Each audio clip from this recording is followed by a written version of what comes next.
Hello everybody, this is Adam with a brand new video, and with all of the alternative methods of healing and the stones and all the elements that are associated with the heart chakra, it might be beneficial for a better understanding of its origin. This chakra, the fourth chakra, is love. This one, the anahata, deals with unconditional love and emotional power. At its core, this chakra is emotional and propels us to enhance our emotional development. The heart embodies a gentle wisdom that teaches us ways of love and compassion. It is the fourth chakra that we begin to realize that the most powerful energy on earth is love. The heart chakra, is innocence. This chakra is the center of a childlike innocence and joy. When we were children, we used to react to circumstances with a variety of emotions: confidence, compassion, love, hope, despair, and fear. But as adults, generating emotions and being allowed to express them is extremely challenging. Sometimes it's a little more of a personal challenge than an actual challenge due to norms of the world, but it is what it is. The anahata evokes our capacity to love and let go, to accept our emotional challenges and surrender to a divine plan. No matter what being you believe in, it could be God, it could be Buddha, it could be Vishnu, it could be whoever you believe in, or even the universe, as some most spiritualists think. Sometimes letting go and letting the universe kind of guide us in a way to where we have a sense of connection with the world around us is the best way to do it. What the heart chakra teaches us. Interestingly, the challenge of the heart chakra is very similar to the challenges of the solar plexus. Only it communicates with us on a slightly more sophisticated level and turns in at a frequency that encourages us to expand our love beyond ourself. So, the solar plexus is more about inner personal love and connection instead of outwardly connection. This kind of philosophy comes from what the heart chakra is from, which is about 5000 BC. The goddess associated with this was Vevu. I believe I butchered that enough, and that is the goddess of love, and that is why this is associated with it. We notice in the solar plexus chakra, which you can watch the video as well, I'll link that, an unfolding self of consciousness, a dual force of exploring the self-independence in an external world and reflecting internally to better understand the ego's place within the physical realm. So once again, it's all about inner, this is about outer. Inversely, the heart chakra fully immerses itself in our emotional responses along with our internal world. This responds to inner thoughts, ideas, attitudes, inspirations, and emotional needs depending on the circumstances in the outside world. You can't be happy unless you discover the inwardly, which is the solar plexus, but then the heart, where it all is your reaction to it, reaction to the world. So inverse that. So solar plexus is external, so self-independence, loving others, and then the internal is the conjecture that drives the solar plexus of what you feel on the inside. So how you react on the outside, how you react out here in the realm that we are in right now, is the antithesis of what is internal. Why do I feel this way about this person? Why do I feel this when I do a certain thing, either great or bad? What? If all your chakras are aligned at this point, you will exude a compassionate energy. You will openly give unconditional love, and you will form healthy relationships. Once again, the friend for an example, and we'll get to it once it becomes balanced. The power of the chakra.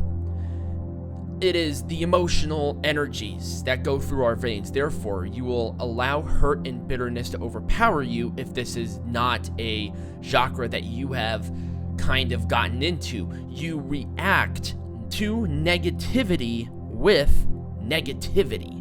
Once again, it hurts your heart, it hurts your soul, and even the outwardly appearance of this, there are cardiovascular issues when this thing is not in line. So when you have an issue, these imbalances, it really drives home the heart.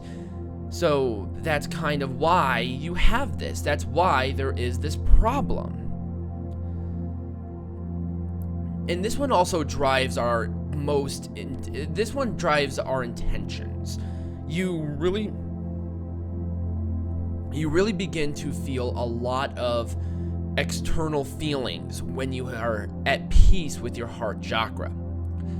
Let's go through the characteristics instead of going into the metaphysical portion of it, the theories and the exuberance, and we'll get into that later. I plan on doing an incredibly deep down dive into the chakras later on, but you'll have to continue to watch and see.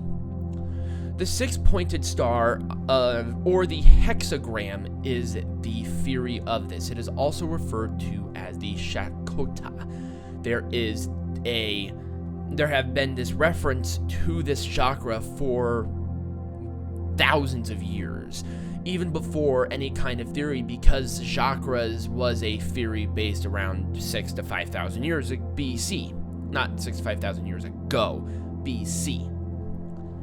The 12 petals positioned in a circle. Once again, it is opening more and more and more, and that is the antithesis. The lotus has a ton of different meanings because as it opens, there's an inner peace to it.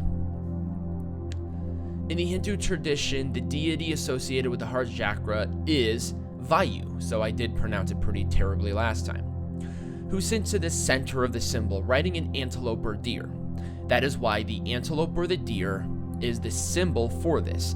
Also, they live in the forest. Once again, it goes back to the greenery that these animals reside in. It's a very delicate creature, and it was one of the first ones to really show a mother connection, and it's a very close one to us, other than our primate ancestors and our primate brethren and sisters.